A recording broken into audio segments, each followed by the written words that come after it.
menyan itu benda keras, benda keras. Kalau dipegang bisa, masih bisa. Tapi kalau sudah dinyalakan, itu nanti akan semacam terbakar, kemudian meleleh, masih mencair, masih bisa dipegang. Tapi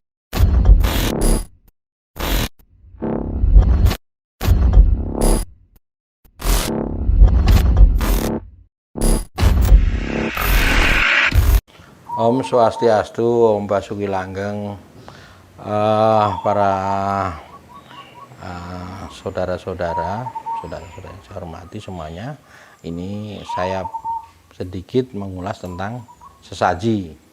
Ya, sesaji itu kalau orang-orang wayah kaki, sesaji itu dimaknai sesengkeraning sandining Jawi. Artinya sandi, simbol. Ada juga mengatakan sesa aji. Sesa artinya kekuatan atau kemampuan, aji adalah ilmu. Ada yang mengatakan begitu. Tapi saya akan lebih cenderung kepada Jawa yang dikatakan dari teman-teman dari wayah kaki, sesa aji itu sesengkeraning sandining Jawi. Artinya sesuai dalam konsep ajaran Jawa itu ada istilah lambang pinoko wulang. Ya, wulang pinoko lambang.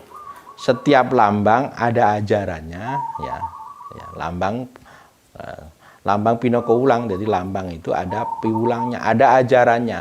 Ada juga kebalikannya juga, setiap piwulang ada lambangnya. Ya, jangan di semua tempat itu pasti ada lambang, pasti ada ajaran. Tidak kemudian sekedar membuat lambang tok. Jadi lambang itu ada arti dan maknanya. Itu dari kata itu kemudian ada istilah sesaji. Sesaji itu adalah simbol-simbol lambang. Bukan kok kemudian ada yang mengatakan sesaji itu untuk ngasih makan demit, ada ngasih apa makan untuk ini, ada kadang-kadang ngasih dahar ini, dan bukan yang untuk neko-neko kemudian akhirnya punya dimaknai salah, dianggap perkelenian, dianggap kegaib-gaiban. Seperti itu dia demikiannya. Memang semua berbau gaib, tapi jangan terlalu kegaib-gaiban. Misalnya satu contoh gini, kalau ada sesaji, di situ ada sesaji namanya tumpeng punar misalnya. Tumpeng punar ada tumpeng yang kuning. Itu adalah tumpeng punar dari dulu adalah simbol untuk leluhur. Ya, jadi ketika kita membuat tumpeng punar artinya bahwa kita atur bekti kepada leluhur.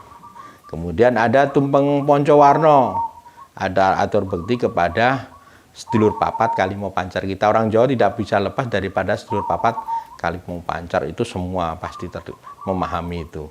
Kemudian ada jenang abang putih. Jenang abang putih, jenang abang simbol dari darah ibu, yang putih simbol dari darahnya bapak. Artinya kita ini hidup tidak bisa hidup tanpa orang tua, ya, tanpa leluhur kita tidak bisa hidup. Makanya kita harus selalu atur bekti kepada leluhur, harus selalu ingat kepada leluhur. Ingat bukan ingat wajahnya, tapi ingat tuntunannya, ingat ajarannya dan sebagainya. Itu. Terus dan kita wajib atur bekti karena kita supaya dapat pengayoman, dapat pelindungan, ketentraman dalam hidup ini. Kan gitu. Kemudian ada yang namanya tumpeng agung. Tumpeng agung itu simbol daripada seluruh alam semesta ini. Maka dikatakan tumpeng agung bahwa kita ini tumpeng agung simbol pada Tuhan itu sendiri. Sang penguasa alam, Tuhan sang penguasa alam semesta. Kita tidak boleh lupa dengan sang penguasa alam semesta. Wajib atur pangabektian kepada alam semesta. Ya. Terus ada mengatakan ada menggunakan yang katakanlah ada dupa, ada menyan, itu sebagai alat bagaimana mengkomunikasikan kepada yang tertuju. Ya. Misalnya kalau menyan itu benda keras, kalau dipegang bisa, masih bisa.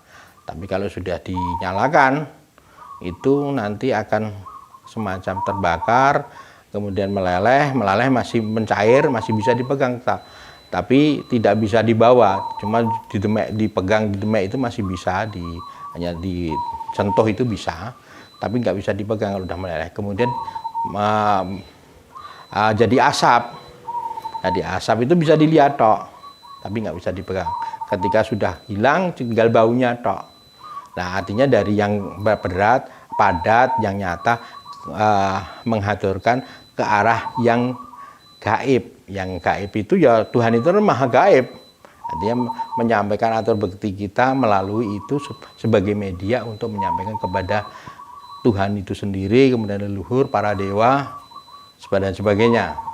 Artinya itulah orang-orang Jawa dalam melaksanakan upacara-upacara maupun orang yang sekarang di Hindu juga melaksanakan seperti itu. Artinya sesaji itu adalah hanya simbol-simbol. Termasuk ada golong bunder-bunder. Itu simbol alam semesta, artinya planet-planet. Ya, kita kalau melakukan pemujaan, upacara tidak mungkin kita hanya mengupacarai diri sendiri, tapi juga mengupacarai seluruh alam semesta ini.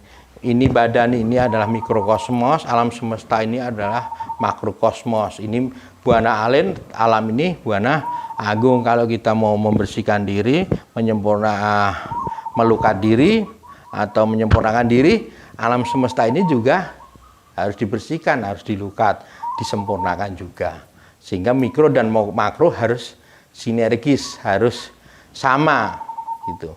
Sehingga kita tidak mungkin kok kita lakukan upacara untuk diri sendiri toh. Artinya ketika mau